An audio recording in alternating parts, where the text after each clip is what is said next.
Hey. Here we go. Well, thank you everyone for coming. My name is Kate Odell and I'm this year's president of the Friends of the Blue Hill Library. And we got together with the Garden Club to sponsor this April gardening series about the innovative things that are happening on the Blue Hill Peninsula. It's very exciting. Last week we heard about the native plant garden up at Bagaduce, and this week we're going to hear about the new changes that are coming to the soil management at Clayfield Farm in East Blue Hill, and we have David Noriega here. I just want to say that we want to thank the speakers and also the library staff for helping us with this. There's been such a great series of presentations over the last year, and Hannah, thank you so much for doing the technical work for this series. The way that it's going to work tonight is that it is being recorded, and Hannah's going to send out a link to everyone who attends so that you can link to it if you want to see it again. And also, if you have a question during the presentation, if you could write it in the chat, and then we'll collate them and David can answer them at the end. We'll save enough time for that.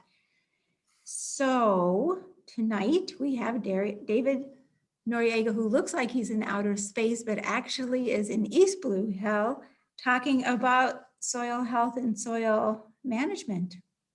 Thank you so much. Thank you, Kate. Hello, everybody. I'll start with a brief introduction of who I am, how I got to this point, my life story, I guess. I'm David Noriega. I was born and raised in Long Island, New York, and my family and I moved to Blue Hill last December to become successors for Phil and Deborah of Clayfield Farm. It is a blessing to be here. It really is. I'm loving the Blue Hill Peninsula. It's just a magnificent place to live. I have been farming for 8 years now, and my devotion to the land began at the age of 19 years old. During this time, I experienced an awakening, a calling to work closely with the earth, a calling that could not be ignored. Before this awakening, I was unconscious of my health and how my choices in life are affecting not only myself, but everything around me, including the future generations to come. Within a couple of months, I was fasting, doing yoga, cooking for myself, and became vegan for over 4 years to cleanse the body after many years of eating processed and conventional food. Shortly after this transformation, I began gardening in my parents' backyard. My first garden was a 4x4 raised bed, and I grew kale, just kale. One kale plant grew to be over 6 feet tall, and after eating the kale out of that garden, I was hooked. By next season, my whole parents' backyard was a garden, making use of every space available.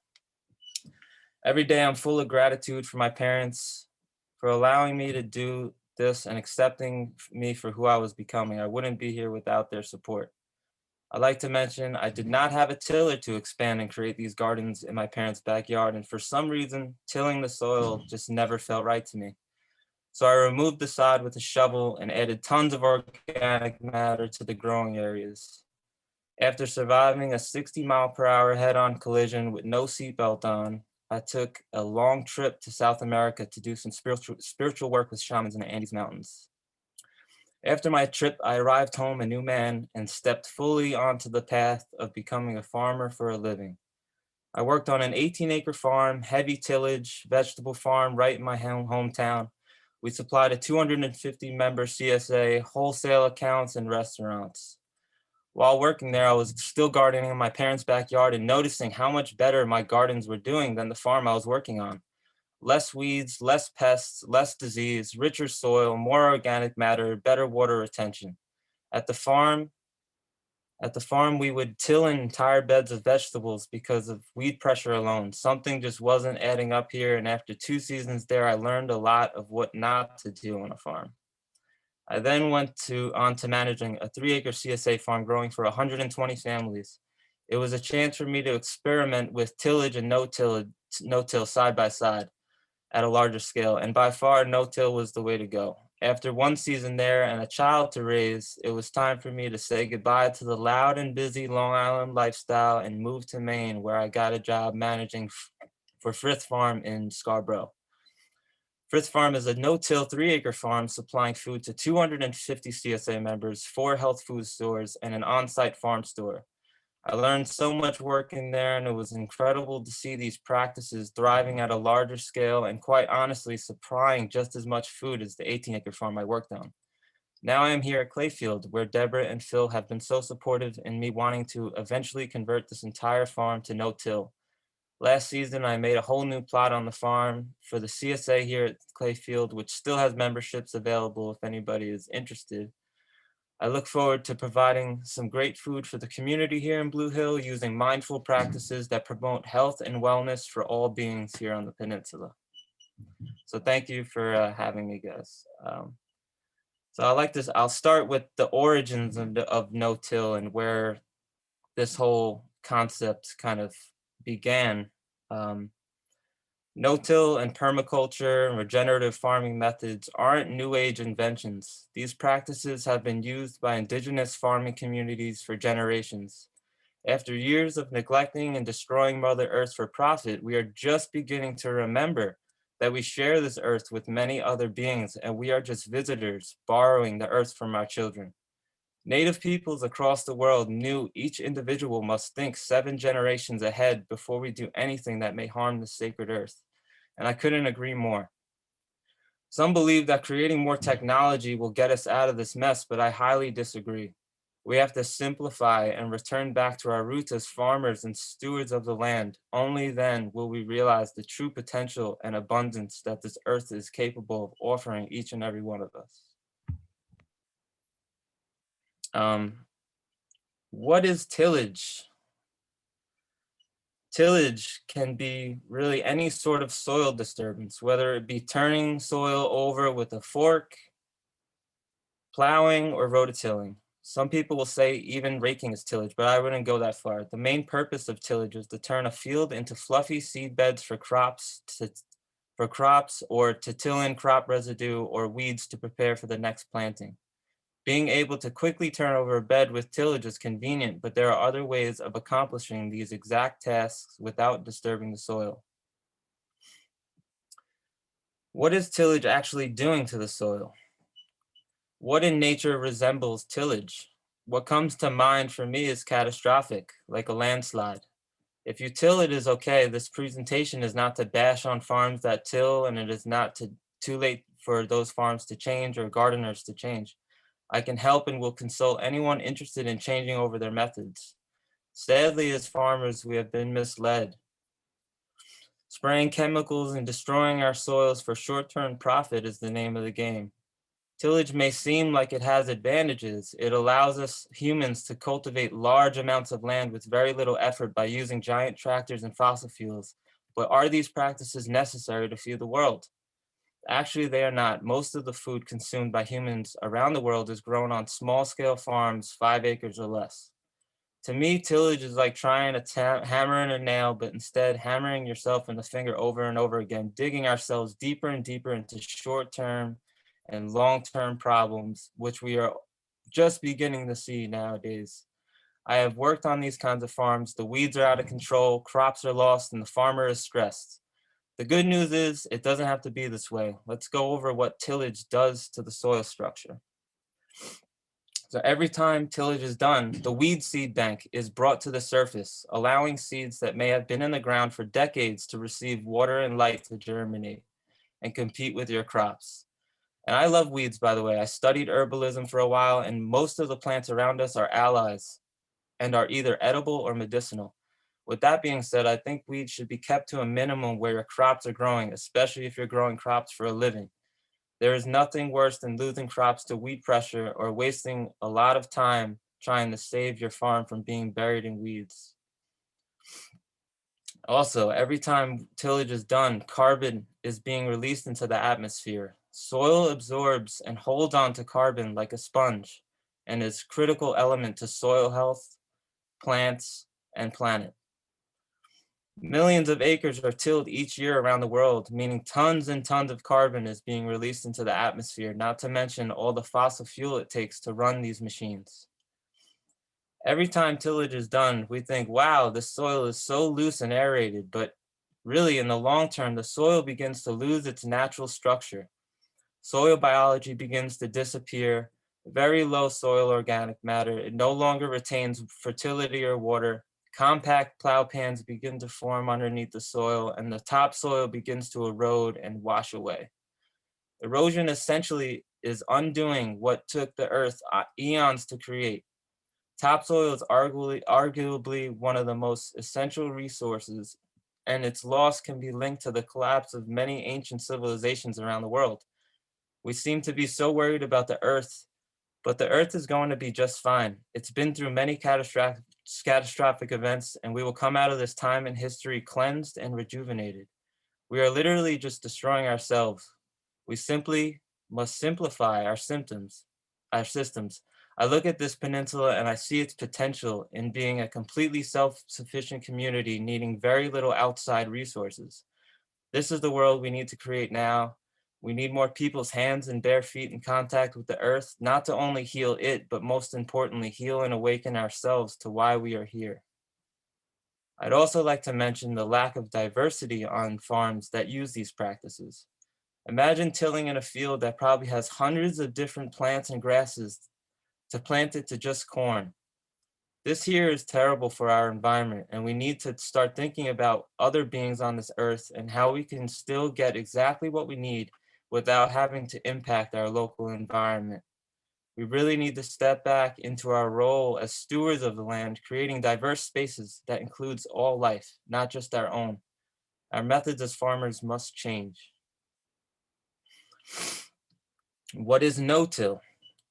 No-till is the lack of soil disturbance. The main three goals are to disturb the soil as little as possible, keep the soil planted, and if you can't have living roots in the soil, keep it covered with some sort of mulch.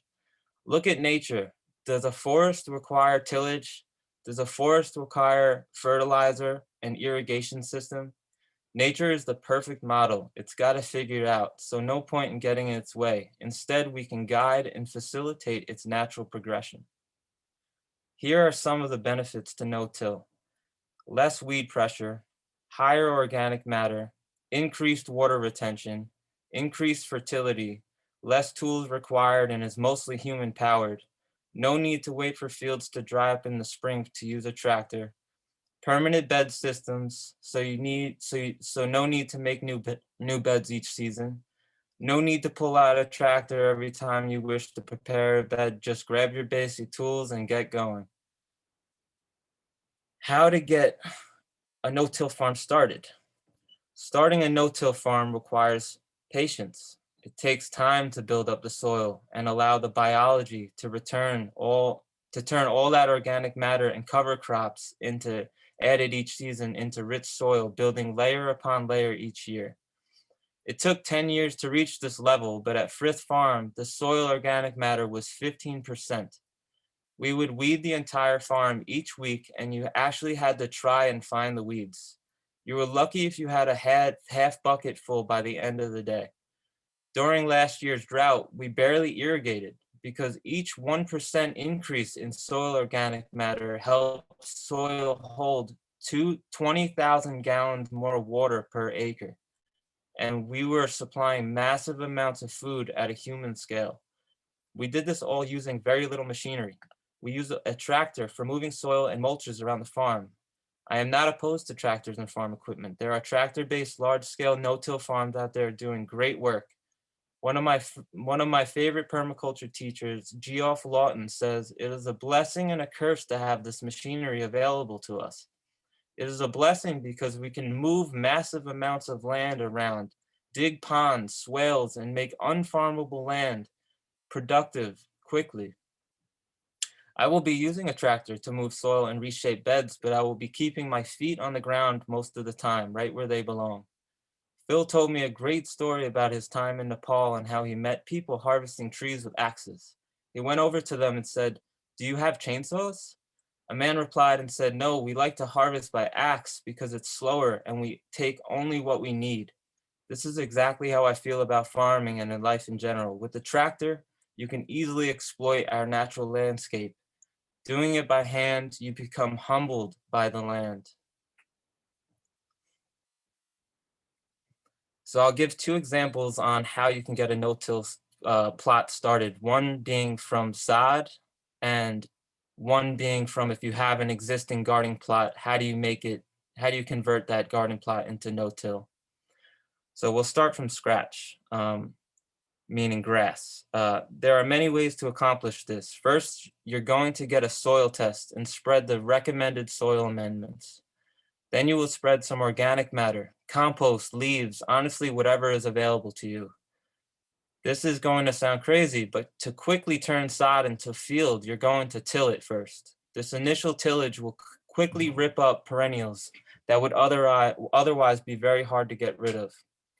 After that, either broad forking or chisel plowing to get deep beneath the soil, breaking up any potential compaction. Make your beds and cover with some sort of mulch. I like to use bark mulch. Then finally, you will cover the entire plot with a silage tarp, ideally during the hottest months of the year and for at least 2 months. The longer, the better. You're going to want to get a cover crop in before the first winter frost. Ideally, a cover crop that winter kills. So peas, oats, and tillage radish are my go-to. And then you're going to pull off the tarp, seed the cover crop, and let it grow till the frost kills it. Next season, top it off with some compost and bark mulch and let it grow. And plant away. Weed pressure can be a problem. You may even have to do light, shallow tillage in that first year. Just stay on top of it for a season, and you'll be amazed as the seasons go on and you are burying that weed seed bank deeper and deeper beneath the soil with cover crops, compost, and mulches. In a couple of years, you will experience little to no weed pressure. And to make an existing tillage-based farm or garden into no-till, the first thing I'd recommend is taking sections of your fields at a time out of commission for an entire season. Meaning if you have 3 4x8 beds, take one of those beds out of production and keep it tarped or bury it in some sort of mulch for 8 to 12 months. Before tarping, add some compost and mulch. This will set the weeds back tremendously for next season. After taking the tarp off, there's a couple things you could do. You could plant vegetable seeds or seedlings right into that, or personally, I would do a little spring cover crop like peas and oats, knock it down, and then tarp it, and then do some late summer, early fall crops in there. So in no-till, with tillage-based farms, like when you have a bed of kale, you could just till in the bed of kale and then just plant right into that. But how do you do that without tillage? So you have a bed of kale, and with its woody stem, you're wondering, how am I going to prepare this bed for a fall planting of beets without tillage? So there's a couple of things that could be done. On a small scale, cutting the plants with a knife or loppers below the soil surface and bringing to the compost pile, or on a large scale farm, flail mowing the the crop into shreds right onto the field, composting it right in place. Both methods leave the roots behind, which is absolutely essential and provides a food source for worms and other soil biology to snack on right near the living roots of the beets that you will be putting in. Let's say you plant 3 rows of kale in the bed at 12 inches apart. Between every kale stub that was left in the ground, you can transplant the beets, which means 3 rows of beets every 12 inches apart. So while all these worms are munching on those kale roots, the beets are thriving because of all the fresh worm castings that are being deposited in the soil right next to them. No-till equals diversity. With less weed pressure and more fertile soils, this allows the farmer to create densely planted and more diverse garden spaces. Companion planting and interplanting are key to the no-till method and allow small farms to produce more on less land using less resources. Let's start with companion planting. I'll share a couple of my favorite companion plants. Tomatoes and marigolds, or peppers and marigolds.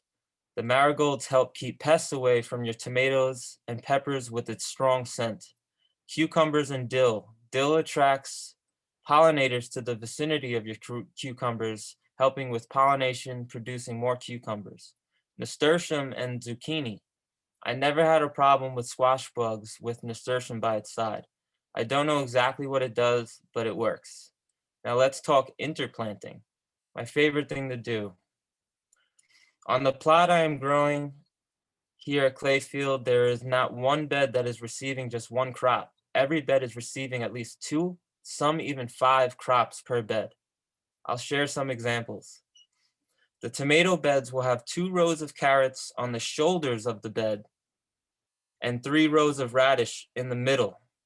By the time the radishes are harvested, the tomatoes will go in right down the middle with basil and marigolds planted between every other tomato plant. Sorry, just lost my spot.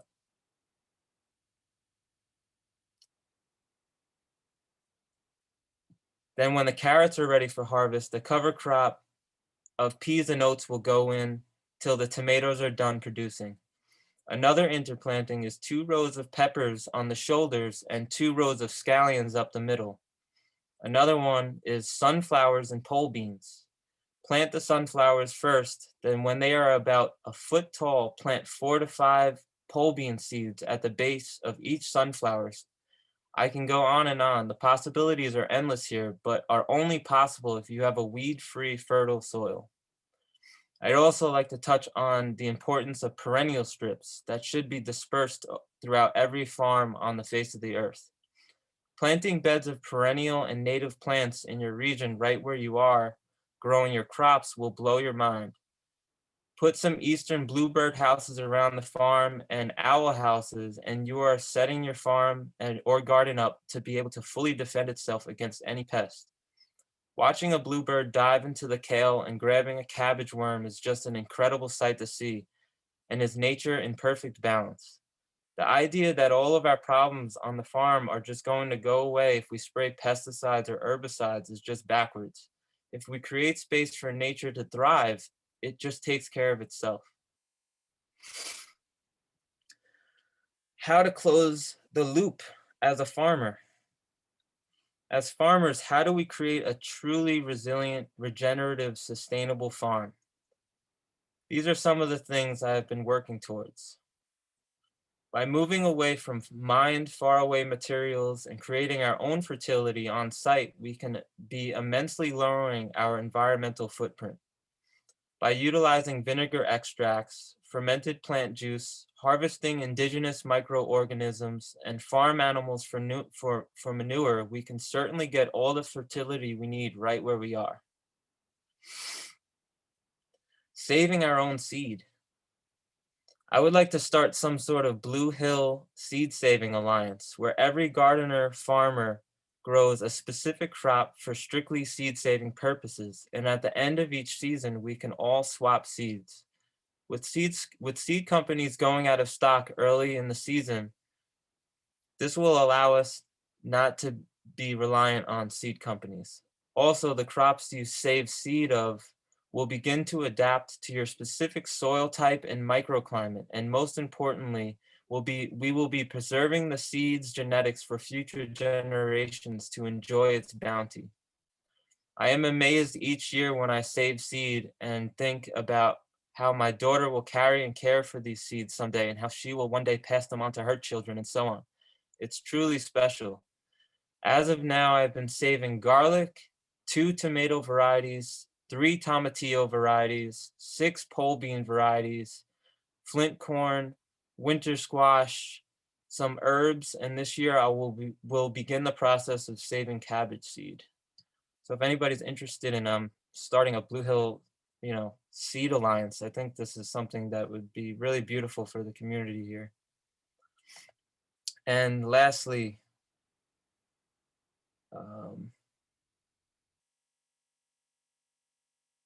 how to make those how to make the vinegar extracts. You could use things like oyster shells, egg shells, or animal bones. It's a very simple process.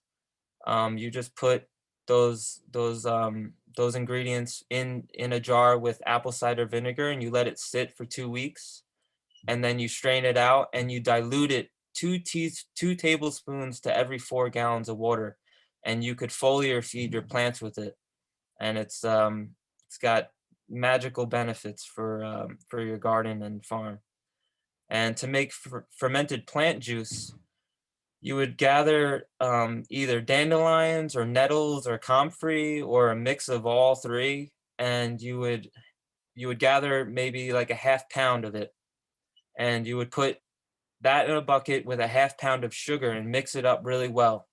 And then you would pour water into it to cover it, and then keep like some sort of weight on it. So I'd use like a rock or like a brick or something, and let that sit for a couple of weeks, and then strain that out. And same thing, two tablespoons to every 4 gallons.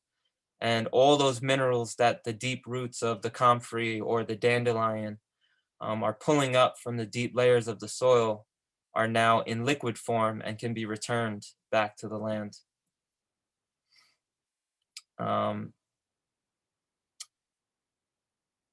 Before I end and accept any questions, I would like to just send my gratitude to Phil and Deborah for believing in me and my family. They have been so supportive, and I have learned a lot from both of them. I look forward to pouring my heart and soul into this land as they have all these years. Gina and I love them dearly. As you can see, I am truly passionate about these practices, almost to the point that I feel this can literally be the foundation to healing the planet and reconnecting the human back to its innate purpose here on planet Earth. I'd like to leave you all with this quote, and will be glad to answer any questions you all may have. In the book One Straw Revolution, written by Fukuoka, he says the ultimate goal of farming is not the growing of crops, but the cultivation and perfection of human beings.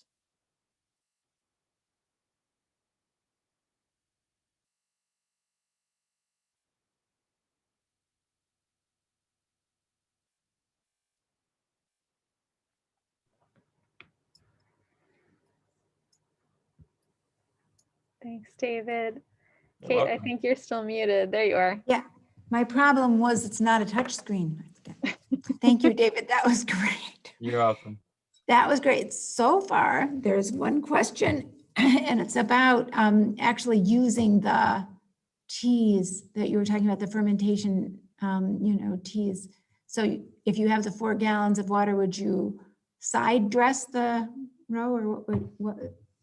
Yeah, so there's a couple of things that you could do. So in the morning, before the sun is at its peak, is really the best time to do like a foliar feed, which is what I would recommend with these things, because the plant has pores just like humans do. And when you pour this, when you water your crops with the fermented plant juice or the vinegar extract, it basically is readily available for the plants right away, instead of it having to be processed through the soil.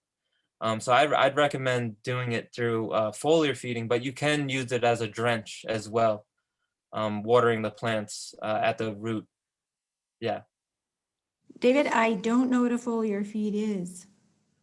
So you can either do it by like a backpack sprayer, like a pump backpack sprayer where you could spray the plants down, or you could do even with like a paintbrush and a bucket. You just kind of splash the plants with it.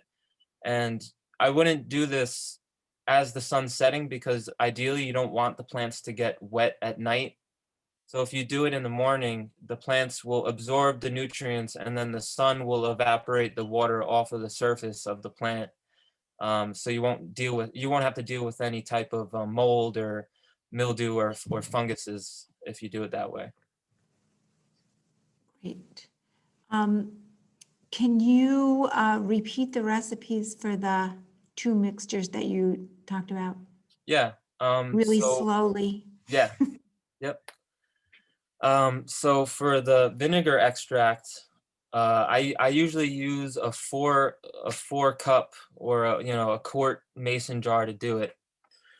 And you would grab, there's really no science to how much eggshell or how much bone, but I go with at least a cup of either one. And ideally you want to cook the bones, the oyster shells, and the eggs. You want to cook them before, just a quick little 10 minutes in the oven at like 350. And then you put the contents in the jar, and then you would cover it. You would fill the rest of the jar with apple cider vinegar and let that sit for up to 2 weeks. You can let it sit for really as long as you want. The longer the better, because the more nutrients that will get sucked out of the bones or the eggshells or the oyster shells, whatever you may be using. And then you simply just strain it, and it's shelf stable. It lasts a really long time in just in a glass jar. And you would dilute it 2 tablespoons every 4 gallons of water. So if you're doing a gallon of water, I would probably just put like a teaspoon in there if you're doing it with like a gallon water can. Do you And then think you're, sorry, what are you gonna say, Kate? nope, go ahead, sorry. I was gonna say for the FPJ, fermented plant juice, you would harvest a half pound of either dandelions, nettles, stinging nettles, or comfrey. These are they call them the multivitamins of the earth, because they're just so diverse in all of their nutrients. So not only are they like good medicine for humans, it's really good medicine for the plants too. So what you would do is you would harvest a half pound of either of those plant materials. You'd put it in a 5-gallon bucket.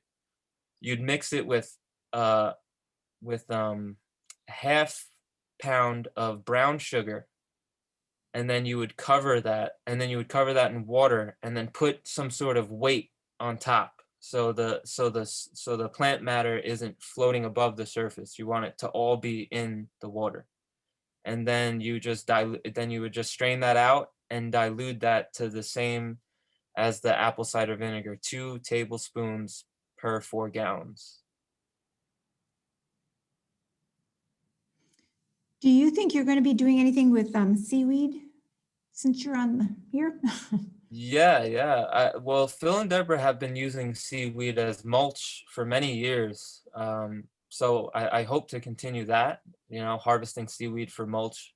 And I've been researching how to make like my own seaweed extracts and stuff like that, because that stuff is just magic for the garden. So yeah, it's definitely in my future list to learn how to do that.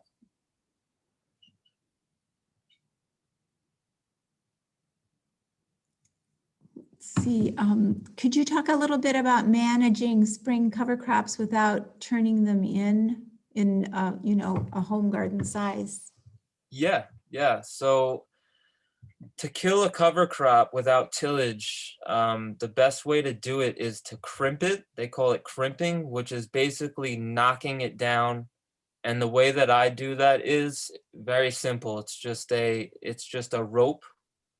It's a 2-person job, actually. Yeah. So if you're a single gardener, yeah, I don't know how I would do it with that. Maybe you would need to get some sort of heavy lawn roller, they call them.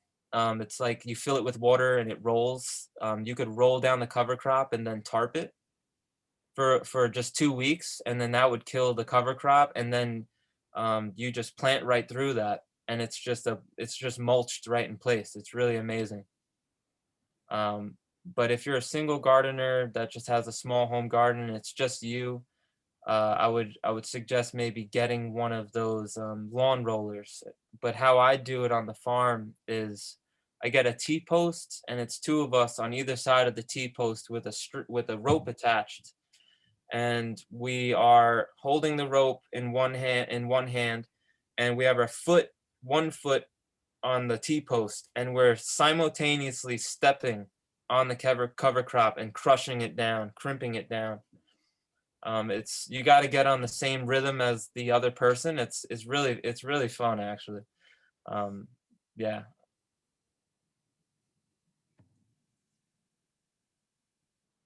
What do you think about scything? Scything, yeah, you could scythe. Yeah, you could scythe and then tarp it for 2 weeks, and that would completely kill it. And then same thing would be like a nice mulch in place. And you plant right through that. If you were going to do some direct seeding though, you'd have to rake the material back, seed, sprinkle whatever it may be, carrot seed in there. And then as the plants grow and sprout, you could put that mulch back around the plants. But usually I try to do cover cropping where I know I'm going to be transplanting, because it's really nice to just just peel back a little bit of mulch and just poke plants right into that. And it's just feeding all the micronutrients, all the microorganisms in the soil for a long time, and crops just do really, really, really well when they're in those conditions. Great. Let's see, what would you do with a flower garden that's infested with pervasive, persistent nut grass? Oh, the nut grass. Everything. No. Yeah, oh man. Long Island is very known for that on farms, the nut sedge, they call it. Yeah. It's interesting how that plant grows. It grows from a nut, like it literally looks like a little nut that's really deep beneath the soil surface actually. And it shoots out these little runners, and that's where the plants come up. How you would get rid of that, I don't know. I haven't had to deal with that. Cause maybe just tilling, maybe doing like a really deep tillage and then tarping it for a year. Maybe that would do it. I don't know. I never had to deal with it. So A tarp by itself wouldn't smother it out. yeah, so the thing with the nut sedge is the nut itself has so much stored energy that if you were to tarp it, it would kill the green part of the plant. But that nut under the surface is gonna be still alive. Yeah. I'm hoping that doesn't happen here. There is some nut sedge here, so I'm hoping it doesn't come into the gardens, but Do you have a preferred tarp that doesn't seem to deteriorate in beds? What kind of tarp are you using? yeah, so Johnny's Select Seeds or Farmer's Friend sells what they call a silage tarp, and it's a very heavy duty tarp. This tarp will last you very long time, maybe even your lifetime. And it's you can buy it in 25-foot wide by 100-foot sections, or you could buy it in smaller sections. And it's really heavy duty. I like it a lot because of that. I really try to avoid plastic as much as possible.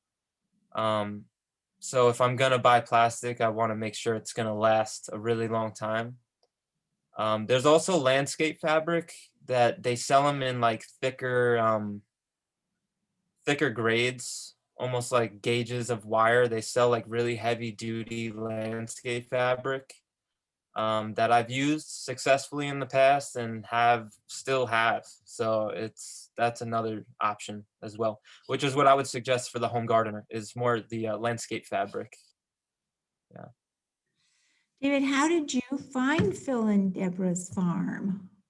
Someone. Oh, We all yeah. want to do that. Yeah.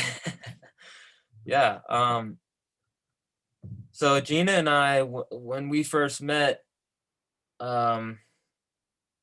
it was kind of like a dream of ours to own a farm kind of right away. And then when Andy's came, it was just a no-brainer for us to, want to raise a child on a farm. And we've been looking, before finding Deborah, we've been looking for land for like 3 years. I've been a part of every farm link in the United States. I've visited over 100, a little less than 100 properties. throughout that time, from North Carolina all the way to Maine. And Gina and I would take weekend trips and go all different places to try to find our home. And just nothing was really feeling right. And when we couldn't find anything, and we wanted to get off Long Island, I found Frith Farm, and I applied for the job, and I got the job. And when I came up here for an interview, the moment we crossed into Maine, it was just like, wow, this is where we want to be. And we moved here December of 2019, and on February, I think it was around February, or maybe late January, I reached out to Maine Farm Link and told them what I was looking for. And they gave me the link to the Maine Farm Link, and also to the New England Farm Finder. And I saw their post on the New England Farm Finder, and I was like, wow. And I just had heard of this town called Blue Hill, and how I got to visit this town, and it's magical and it's beautiful, and you would love it. And I saw East Blue Hill Farm looking for successors, and I really love the succession idea, because I think the average farmer's age in the United States is 60 years old, and there's not enough young people to fill that role as farmer. So to be able to fill that role, to me, is just like really special.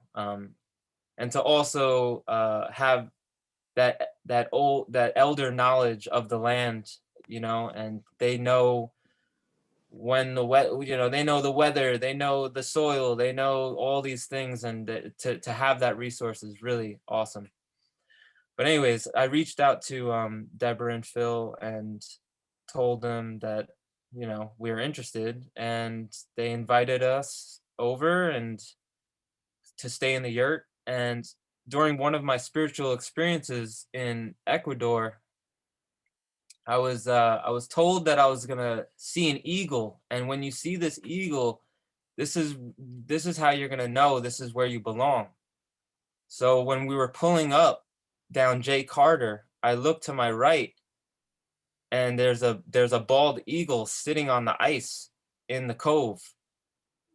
And it didn't really hit me till the next day that, like, wow, that was the sign, that I've been waiting for this whole time. I even visited a farm in North Carolina that was called Three Eagles. And I was like, oh, this is the farm. But it wasn't the farm. I didn't see any eagles. So yeah, that's pretty much how it happened. Great. There's another question about if you have a suggestion for cover crops for a raised bed situation. Yeah, like a box, like a wooden box raised bed. Yeah. So I only really touched on peas and oats because that's like the beginners. That's a great place for a beginner to start, because it's such an easy cover crop to get rid of. So and also buckwheat. Buckwheat is another very, very easy cover crop to work with. But with buckwheat, it's very important to kill it before it goes to seed. Because if it goes to seed, then you have problems, because it's very, very, it'll come back very thick, and then it becomes a weed pretty much. So peas and oats are very easy start. And I would do, if you have a 4-foot bed, I would do 12 rows of peas and oats, interchanging the rows. So you do peas in one row, and then oats in the other, and so on. And then you'd let that grow, and then like I said, you would crimp it, tarp it, and then plant right through it. Another cover crop that I like to work with is winter rye, because it's the only cover crop that stays alive in the winter. And like I said, one of the most important parts of no-till, the no-till model is keeping living roots in the ground.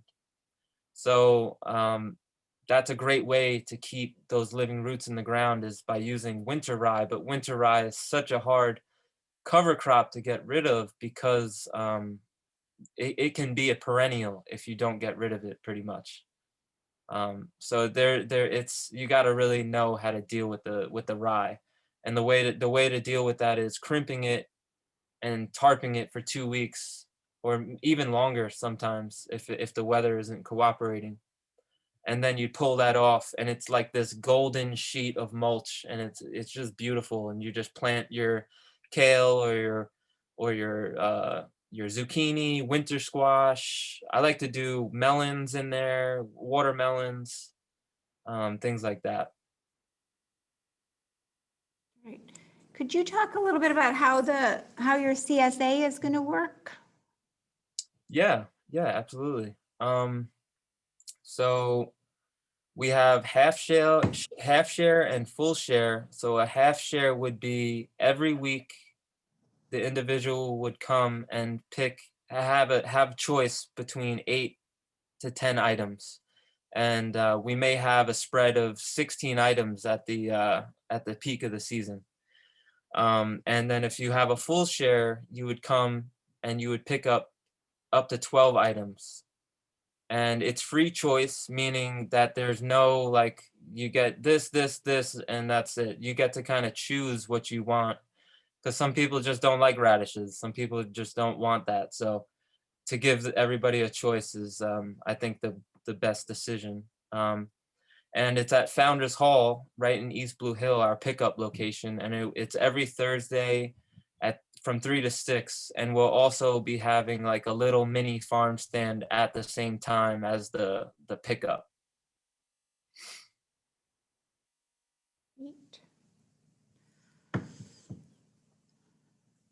Do you think I know you haven't been farming there that long. Do you think you'll let people come and look around? Oh, I would love that. I would love to have a farm tour of some sort. Yeah, absolutely. You mean like an open house? Or should people call? Yeah. I would have to talk to Phil and Deborah about that, but yeah, I think that would be great to have people come here and see, to see what it's, because for me to just talk about it is, it's kind of hard to visualize, so yeah, it would be great for people to come and see it in person. That is great. Does anybody else have any questions? People say thank you, David. You're welcome. Thank you all. Well, that's great. So thank you so much. So David and everyone, don't forget to tune in next week on Thursday evening, because the Garden Club, several representatives are going to talk about the community garden that's on Tenney Hill. And that'll be really interesting. A lot of people have questions about how that's working and what the idea behind that is. And then the week after that, the people, Molly and Tim from 5 Star Nursery, are going to talk about the project to preserve heritage apple trees in the area, working with the Maine Organic Farmers and Growers awesome. Association. So And if folks are interested in learning more about the actual how-tos of composting, we're hosting a presentation by someone from the University of Maine Extension Service this coming Tuesday, the 20th at 2 p.m. So you can register for that on the library's calendar as well if you want to really get your hands in there and start doing some more composting yourself. It's interesting that the Extension Service is really talking about no-till a lot. So that's kind of fun. Yeah, it's spreading. It's spreading. Well, great. Great. Well, I'll stop the recording here.